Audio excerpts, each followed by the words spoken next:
Ursinho Pooh é um clássico da Disney que todo mundo conhece, e em 2022 ele entrou em domínio público, ou seja, qualquer pessoa pode usar a imagem e o nome do personagem sem ser processado. Agora ele pertence ao povo, e obviamente o povo usaria isso para fazer um filme de terror com bastante gore. E é assim que no ano passado Ursinho Pooh Sangue e Mel foi lançado. Não ironicamente, o filme começa de maneira bem legal, com a história de como Christopher Robin conheceu os bichinhos, sendo contada por uma animação de traço bem sketch e com um cara narrando de fundo. Eu não tenho certeza disso, mas eu acho que isso é uma referência à primeira aparição desses personagens, que foi em um livro de poesia. A ilustração é bem semelhante, apesar de a do filme ser bem mais sombria, porque é terror e tal. Enfim, o narrador vai explicando o que aconteceu. Quando era pré-adolescente, Christopher Robin encontrou no Bosque dos 100 Acres 5 criaturas híbridas, sendo elas Corujão, Coelho, Ió, Leitão e Ursinho Pooh. Corujão e Coelho não estão nesse filme, eu não sei o que eles estão fazendo nessa introdução, mas tudo bem. Christopher vira amigo dessas criaturas e leva comida pra eles. Um dia, Christopher teve que abandonar os amigos porque ele queria ir pra faculdade estudar medicina. Especificamente, o narrador nos diz que ele tem o sonho de se tornar médico. Tô dando ênfase nisso porque daqui a pouco eu vou entrar nesse assunto de novo, mas continuando. Pelo que parece, Ursinho Pooh e seus amigos são completos inúteis, que não sabem se virar, porque depois da partida de Christopher, eles começam a passar fome. Aí o inverno chega e eles passam mais fome ainda. Tipo, tá, tudo bem que eles agora não tem mais ninguém pra cuidar deles, mas quando Christopher encontrou eles já eram adolescentes. Então, como que eles sobreviveram tanto tempo? E outra, a história deixa explícito que eles não são animais, eles são híbridos de humanos e animais. Como? Quando? Como eles vieram à vida? Quem são os pais deles? Eu tenho tantas perguntas. Com a falta de alimento durante o inverno, Pooh decidiu que um deles deveria ser devorado para que os outros sobrevivessem. Então a Ió é devorada e eles sobrevivem. Esse evento foi o responsável por criar o trauma no Pooh e seus amiguinhos. Depois disso, eles passaram a odiar tudo que é humano. Então eles resolveram renunciar à humanidade e voltar às raízes animais. E juraram nunca mais falar de novo. Eu já vou me adiantar aqui e dizer que tudo isso é uma grande mentira que o narrador conta. Na real, a única coisa condizente com a verdade contada aqui é que eles odeiam humanos. E especificamente o Christopher Robin por ter abandonado eles. Essa foi a introdução do filme, que na real eu até que gostei. Assim, acho que se o filme tivesse seguido esse caminho que ele mesmo estabeleceu, poderia ter sido um pouco mais interessante. A partir daqui o live action começa de verdade, a história se passa 5 anos depois que Christopher foi pra faculdade. Ele tá de volta no Bosque dos 100 Acres com a sua namorada ou noiva ou esposa, isso não é muito bem estabelecido. Porque nessa primeira cena ele diz que em breve eles vão ser Christopher e Mary Robin, o que me dá a entender que eles não são casados ainda, porém mais lá pra frente ele se refere a ela como esposa, então eu não sei o que pensar. Christopher quer mostrar os seus amigos pra Mary. Ele explica pra ela todo aquele lance de eles serem híbridos e tal, mas ela não acredita muito nisso.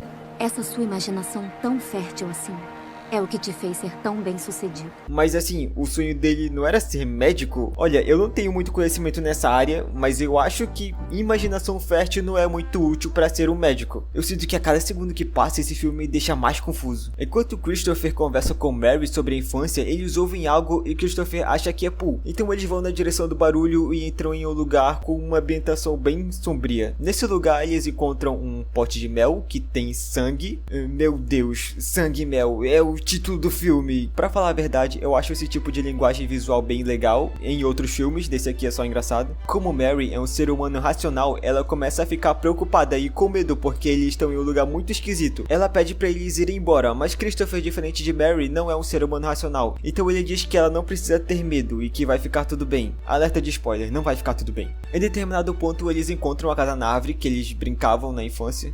A gente brincava aqui o tempo todo. É muito maior do que eu me lembrava. O que, de novo, é uma fala confusa. Quando nós somos adultos, nós temos a tendência de pensar nos espaços que nós frequentávamos na infância com um dimensionamento maior do que ele realmente é. Não necessariamente você precisa ser adulto. Se você for um pouco mais velho do que sua lembrança sobre determinado espaço, provavelmente esse espaço é menor do que você se lembra. Acredito que todo mundo já tenha passado por esse sentimento de visitar um lugar que você frequentava na infância e ter a sensação de que esse lugar era menor do que você pensava. O motivo de eu estar dizendo isso é porque porque esse tipo de fala é bastante recorrente em meios narrativos, quando você quer passar para o espectador uma ligação emocional entre o seu personagem com o passado dele, o que no caso desse filme é algo importante, pois esse filme e as motivações da existência dele só existem porque esses personagens têm um passado juntos. E isso me leva à conclusão de toda essa temática: esse filme é mal escrito. E isso é dito por mim, uma pessoa que escreve muito mal. Dentro da casa na árvore, eles encontram um "eu não sei", não dá pra ver direito o que é, porém Mary diz isso. Chris, esse é você? E Christopher responde isso. Sou eu. Mas por que tá desse jeito? Claramente é um bom motivo pra fugir, mas não dá tempo porque tem alguém por perto, então eles se escondem.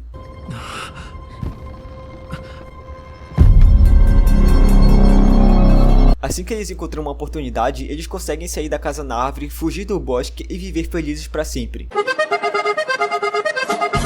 Eles vão pra esse lugar que eu não sei muito bem o que é, a ambientação desse filme é bem confusa. Lá o Leitão aparece e começa a enforcar Mary com uma corrente. Christopher fala: "Por favor, Leitão, pare com isso." Leitão não para e Mary vai de comes e bebes. Christopher sai correndo e acaba sendo encurralado por Pooh e Leitão. A partir desse momento, os diálogos emitidos por esse personagem vão se basear em 3 frases, sendo essas: "Por favor, pare", "Me desculpe" e "Por que ele está fazendo isso?". Pronto, daqui pra frente 90% das falas desse personagem serão variações dessas frases. Por que tá fazendo isso? Por que tá fazendo isso? Por que estão fazendo isso?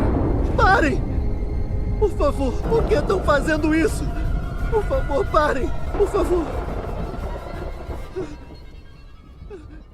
Por que tá fazendo isso? A cena é cortada e continuada por mais uma animação, que dá a entender que eles mataram o Christopher, o que não é uma verdade. Mais pra frente é mostrado que ele ainda tá vivo. Por algum motivo, toda vez que o filme mostra uma animação, ele dá uma desinformação. Esse foi o fim do primeiro ato, eu acho. Eu não sei separar filmes por atos. Pra mim isso aqui foi um ato, então foda-se. Enfim, a partir daqui nós vamos acompanhar outras personagens. A Maria é uma mulher que passou por um trauma recentemente. Vou falar sobre isso mais pra frente, mas por agora eu vou falar sobre a promessa que vai ser seguida adiante. Por indicação da sua terapeuta, Maria resolve tirar férias em um lugar distante com suas amigas. Essas amigas são Lara, a patricinha loira, que vai protagonizar as cenas sensuais, pois ela é loira e tem seios avantajados, já que esse é um filme de terror de qualidade duvidosa. Temos também a Jazz, que é a nerd virgem, pois ela usa óculos, logo isso faz dela nerd e virgem, já que esse é um filme de terror de qualidade duvidosa. E essas duas são um casal, que tem nomes esquecíveis e pouco comentado, então vou chamar ela de O Casal. No meio da estrada, elas ficam sem gasolina, então Maria para nesse lugar que é um sei lá o que. Já falei que a ambientação desse filme é esquisita. Ela entra nesse sei lá o que pra tentar encontrar alguém.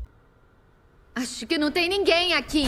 Jumpscare de pessoa aparecendo em cena. Ela pergunta desse cara se a bomba de gasolina que tá lá fora tá funcionando. Ele diz que não tá funcionando. Então é mostrado que elas vão andando por bastante tempo até chegar na casa que elas vão ficar. Ou seja, elas estão sem carro. Então em uma situação hipotética em que algo muito ruim acontecesse e essas pessoas precisem fugir, não vai ter como fugir, porque elas não têm carro e estão no meio do nada. Não tô dizendo que isso vai acontecer, é só uma suposição. Tá ligado aquele estereótipo que eu descrevi quando eu tava falando sobre essas personagens? Então, eu não tava sendo irônico. Isso é realmente que elas são. Se tiver um inseto aqui, eu vou embora pra casa. Eles não vão te matar, Lara. Eu não ligo, eles são nojentos. Nisso eu concordo. Gente, é enorme.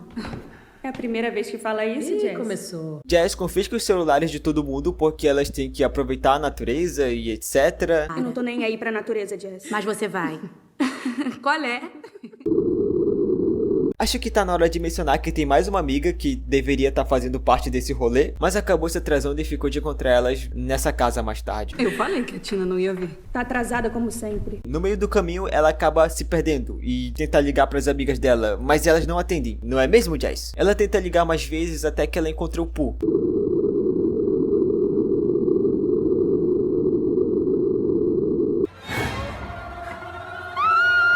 Eu entendo, amiga. Eu teria a mesma reação se eu visse um furry no meio do mato. Ela encontra esse estabelecimento e se esconde lá dentro. Aparentemente, o Bosque dos 100 Acres é um lugar com muitos estabelecimentos indescritíveis. Obviamente, Pooh aparece por detrás dela e rasga sua roupa. Sim, a gente tem uma cena de nudez gratuita, já que esse filme de terror de qualidade duvidosa. Ah, e ele bate a cabeça dela. várias vezes em uma superfície metálica e joga ela no triturador de carne. Em seguida nós temos um take super importante. Assim, eu quero que você preste bastante atenção na cena que eu vou descrever, porque isso é de extrema importância para você entender o plot desse filme. Eu sei que a esse ponto eu já fui bastante irônico, mas agora eu tô falando sério. Lara está se maquiando seminua no quarto enquanto dança de maneira sensual. E fim da cena. O motivo de ela estar dançando é porque tem uma música sendo tocada, mas assim, ela tá sem celular. Então, a menos que ela esteja usando um rádio, o que eu acho improvável, já que ninguém usa rádio hoje em dia, essa música é extradiegética, ou seja, apenas os espectadores ouvem. O que significa que essa moça tá dançando ao som do absoluto silêncio. Mais cedo eu tinha mencionado que o primeiro ato mente pra gente sobre a morte do Christopher, já que nessa cena aqui mostra que ele tá vivo e sendo mantido como prisioneiro. Ele fala pra Pooh: por favor pare, me desculpe, por que está fazendo isso? Pooh começa a se lembrar da infância e em uma cena na frente do espelho, cena essa infinitamente superior a Eutônia, ele chora lágrimas sólidas. Se esse filme não trilhasse um caminho tão ruim desde o início, essa cena seria até boa. Porque aqui a gente vê que a mágoa, um sentimento humano, fez com que Pooh abrisse mão de sua humanidade, deixando só o seu lado animal prevalecer. O problema é que a gente já sabia disso, porque é o que o narrador diz no início do filme, e isso meio que me leva à questão de que aquele início não precisava existir. Eu sei, eu meio que elogiei aquela parte, mas parando pra pensar, se o filme inicia com Christopher indo na floresta, com ele contando pra esposa sobre os seus amigos de infância e dizendo que já fazia muito tempo que eles não se viam. Então de repente esses amigos aparecem totalmente selvagens, exatamente como o filme propõe, e matam a esposa dele. E assim como o Christopher, nós como espectadores ficamos sem entender o porquê eles fizeram isso, pra só agora, nesse momento atual, a gente ter esse contexto do passado deles. Isso não deixaria o roteiro perfeito, mas com certeza seria bem melhor do que o que a gente tá vendo. Ainda nessa cena, Pooh sai quebrando tudo. Depois ele chicoteia Christopher e tortura ele, dando um banho de entranhas, o que de fato seria uma boa cena se não fosse nesse filme. Lembra quando eu disse que Maria passou por um trauma recente? Então, tem esse momento do filme que as garotas estão na sala e Maria relata o que exatamente aconteceu. Ela fala sobre o stalker que perseguia ela. Certa noite, esse stalker entrou em sua casa enquanto ela dormia e tentou tirar a sua roupa. Isso é mostrado em um flashback, e o flashback termina no momento em que ela acorda e grita. Depois disso, ela dá a entender que ele foi preso, mas tipo, tem um limbo nessa história. Ela não faz nem questão de descrever como ela saiu dessa situação. A forma como ela conta a história demonstra que o trauma dela não é a perseguição que ela sofria, e claro, a tentativa de abuso. Quando o que também seria um grande trauma seria ela ter sido fisicamente atacada pelo stalker. Porque aí eles lutaram, ou ela teve que fugir, ou se esconder dele até a polícia chegar e prender ele. Porém, a forma na qual essa história foi contada faz com que eu pense que o stalker entrou na casa dela, tentou abusar dela enquanto ela dormia, então ela acorda, grita e automaticamente a polícia chegou lá e prendeu ele. Mas esse não é o único problema. Eu vou ser meio controverso aqui sobre as minhas próprias palavras, porém, por mais que esse backstory seja bem meia boca, ele consegue a façanha de ser o único elemento minimamente interessante no filme. Supostamente, esse deveria ser, além do ato que faz com que nós criemos empatia pela protagonista, é algo que seria mais usado para criar uma tensão, para fazer com que a protagonista achar que o cara tá atrás dela de novo, e isso influenciaria em todas as futuras escolhas dessa personagem. Só que o filme pega esse elemento minimamente interessante e diz, não, isso poderia ser algo que faria com que Maria ficasse paranoica em momentos de tensão. E até tem uma cena mais pra frente em que ela acha que o stalker dela tá seguindo ela de novo, só que as amigas dela só dizem que não, e ela esquece isso pra sempre. Eu posso estar muito enganado, mas eu tenho uma leve impressão que um grande motivo do stalker existir é pra contextualizar a cena que nós vamos ver agora. Lara está em uma jacuzzi tirando fotos e dessa vez ela realmente está ouvindo música, por mais que a música tenha uma entonação que aparenta ser extradiegética. Mas tudo bem. Ela pausa a música e começa a tirar selfies. E quando ela olha as selfies, em uma delas dá pra ver claramente um furry, o que seria motivo pra sair correndo e chamar a polícia. Porém, ela sai da piscina e pergunta: Olá! Olá! Ninguém responde. Aí ela conclui que esse cara é o stalker da Maria, pois ela diz: Tá stalkeando a Maria? Tanto faz. Então essa moça que está em uma casa isolada, no meio do nada, que acabou de ver um cara que ela sabe que já cometeu um crime, observando ela, diz isso aqui. Que se foda, não vai estragar minhas férias. Olha, eu entendi que essa pessoa é o estereótipo de patricinha burra, mas caralho, hein? Nessa mesma cena, o roteirista decide que Lara vai voltar pra jacuzzi e vai ficar com os olhos fechados, pois ela está muito relaxada e segura de que nada ruim vai acontecer. Então logo em seguida, algo ruim acontece. Pui e Leitão, dois seres híbridos que abandonaram sua humanidade e renunciaram tudo que é humano, aparecem atrás dela usando roupas humanas e meios humanos para fazê-la desmaiar. Em seguida, eles amarram ela tal qual um humano, enquanto Leitão está com uma ferramenta humana em suas mãos e Pui está dirigindo um carro. A esse ponto, eu acho que eu já consegui deixar minha indignação em relação a isso muito claro, então eu vou transferir essa indignação para outra coisa. De onde veio esse carro? A gente sabe que as meninas estão sem carro, porque o dela está na puta que pariu, sem gasolina. Vamos superar o que nos foi afirmado e fingir que na verdade Pui e Leitão usam criações humanas no seu dia a dia, e que esse carro é o que eles usam para dar um rolê de vez em quando. Como eles fazem para abastecer esse carro? Eles vão em um posto e compram normalmente? Eu de verdade me sinto um idiota fazendo essa suposição, mas a explicação mais lógica seria que eles encontraram esse carro por aí e mataram o dono e pegaram o carro justamente para usar nessa cena. Ah, e eu vou ignorar o fato de ele saber dirigir, porque eu não quero passar 4 horas falando dessa cena. Enfim, Pooh passa com o carro pela cabeça dela e eu preciso que você preste bastante atenção no que vem a seguir. Maria e Jazz estão dentro da casa, elas ouvem o grito de Lara, então vão conferir o que tá acontecendo. Elas saem de casa e a cena é cortada para essa daqui. Perceba que elas estão vindo dessa direção. Elas veem que tem um carro e Jazz fala: Por que esse carro tá aqui? então o ângulo da câmera vira e nós vimos que o carro está aqui e a casa está ali atrás. Elas vão para esse outro lado do carro e veem o corpo de Lara, com a cabeça estourada, e entram correndo para dentro da casa. Tem que entrar, vem!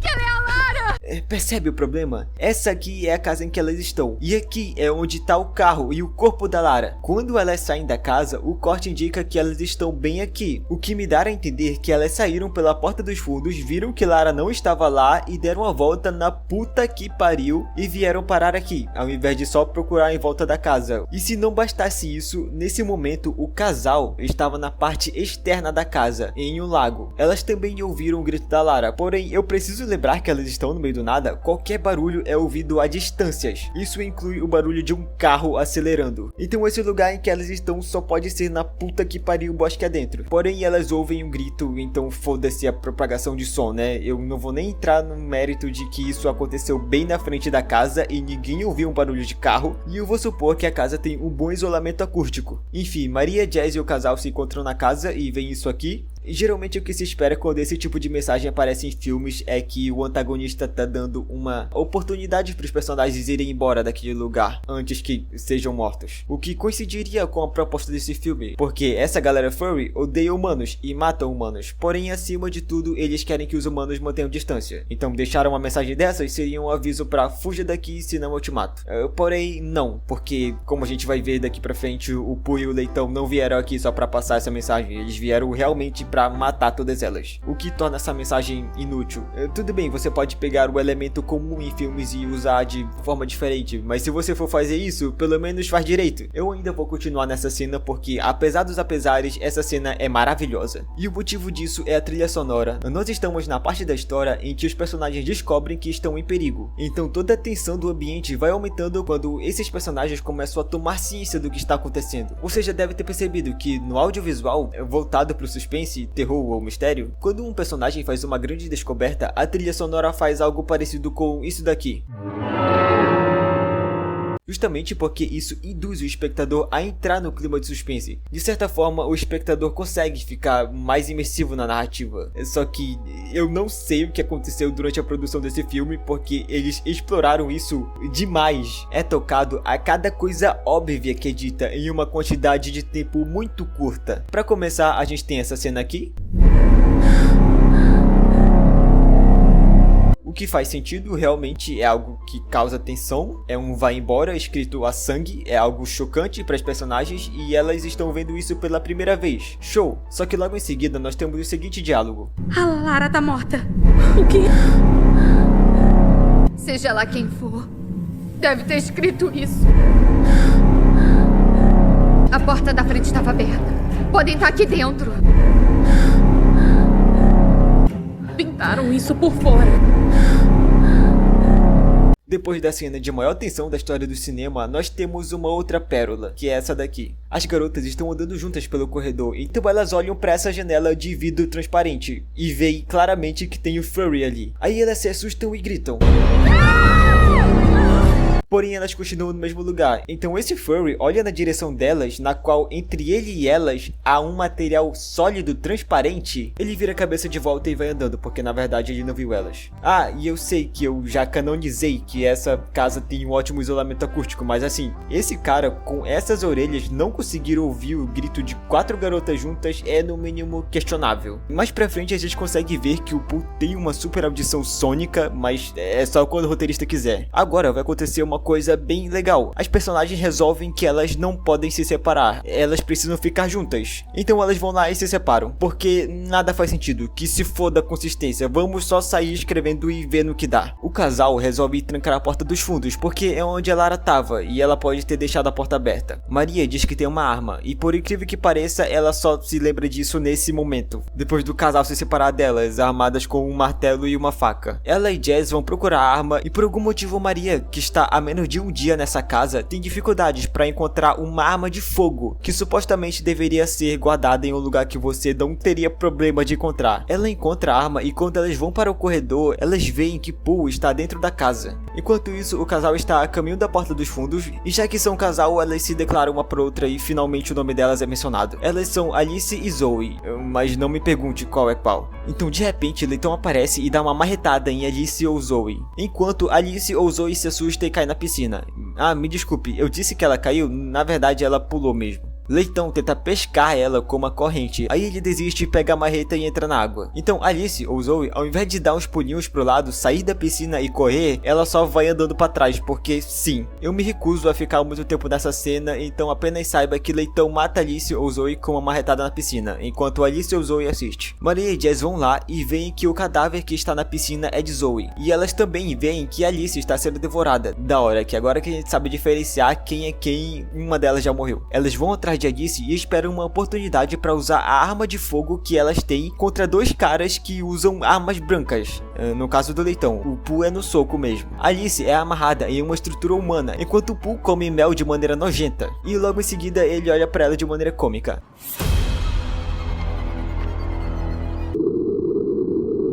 Ah, e depois disso ele resolve que vai dar vários tapas nela.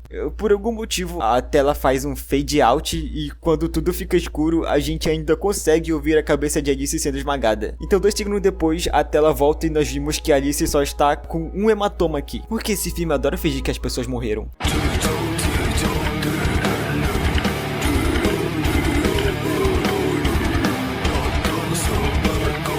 As meninas ouvem um grito e resolvem ajudar essa pessoa que tá gritando. Elas encontram Christopher Robin amarrado. Me ajuda. Por favor, você tem que me ajudar. As meninas ouvem outro pedido de socorro e Christopher diz pra elas irem ajudar porque ele vai ficar bem e blá blá blá. Então elas vão e encontram essa mulher que só de bater o olho você consegue ter uma noção que ela tem passado por poucas e boas. Aí Jazz, com toda a sua genialidade, pergunta o que aconteceu com ela. Ela responde dizendo que foi o Pooh e o Leitão. E sim, ela diz os nomes, Pooh e Leitão. O que significa que o narrador fez a gente de otário mais uma vez. Porque eu não me lembro se eu mencionei isso, mas lá no início o narrador diz que eles fizeram o voto de silêncio, jurando que nunca mais iriam falar de novo. Aí chega essa moça e me diz que eles chamavam um ao outro pelo nome. E além disso, eles também falavam algumas outras palavras. Provavelmente isso aqui foi colocado no roteiro porque eles precisavam que os personagens soubessem os nomes Pooh e Leitão, mas tipo, dava pra ter feito isso usando o Christopher. Poderia ter feito com que ele dissesse pra elas, seria mais coerente com o próprio filme. Mas o filme odeia ser coerente consigo mesmo. As garotas continuam fazendo perguntas à moça e a moça continua respondendo. E isso tudo acontece enquanto ela tá amarrada. Depois de bater um longo papo, as meninas desamarram ela de maneira extremamente fácil para alguém que estava amarrada com correntes. A moça se olha no espelho e fica puta pela sua aparência de pessoa constantemente espancada. Ela pega a arma de Maria e vai atrás de vingança. O Leitão aparece e eles se enfrentam de maneira faroeste. Ela atira e a arma falha, porque é claro que a arma falha. Então Pooh demonstra um novo poder que ele adquiriu, o teleporte. Ele teleporta para trás dela e joga ela no chão. Despeja um pote de mel na sua cara e Leitão devora seu rosto, porque poucos gostam de mel, claro. Faria mais sentido jogar lama, né, mas tá bom. Jazz e Maria saem correndo e Alice fica pra trás. Ela pega a marreta que por algum motivo tava bem do lado dela e dá uma marretada no Leitão. Enquanto isso, Jazz e Maria usam uma tocha pra manter o Pooh afastado. O que dá certo, o Pooh fica com medo do fogo, o que não ironicamente é uma boa maneira de se lidar com ele, já que mel é inflamável. E nós vimos que Pooh adora despejar mel em toda a sua cara. Jazz e Maria percebem que Pooh tem medo do fogo, então elas largam a tocha e saem correndo. Alice amarra Leitão e acaba com sua vida na base da marretada. Pooh, que acabou de adquirir o seu novo superpoder, a super audição, ouve o grito, quer dizer, uivo, ou som animalesco produzido por Leitão, e volta correndo. Ele chega lá e mata Alice de maneira levemente gore. Uma das meninas grita ao ver que Alice está morta, então Pooh dá outra de suas olhadas cômicas e corre atrás delas de novo. Jazz e Maria correm até chegar em uma estrada, onde elas encontram um carro que tem 4 caras. Elas dizem que Pooh tá tentando matar elas, e eles têm que tirar elas daqui, e os caras ficam naquela de nossa, do que você tá falando? Aí o Pooh aparece no meio da estrada e por algum motivo o dublador BR de um desses caras resolveu fazer isso daqui. Os homens veem esse mano e concluem que ele não é humano, e sim uma aberração de maneira bem casual. Aí eles se armam com armas brancas e acho que todos nós já sabemos como isso vai dar. Pooh desperta o seu terceiro superpoder, que é a super força. Ele arranca o rosto de um no tapa, e dos demais ele arranca membros e esmaga crânios com extrema facilidade. E é mostrado que ele consegue controlar as abelhas. São 4 superpoderes. Jazz e Maria pegam um carro, mas Pooh consegue subir na caçamba. Ele sobe no teto e tudo que Maria precisa fazer é frear o carro pra ele cair.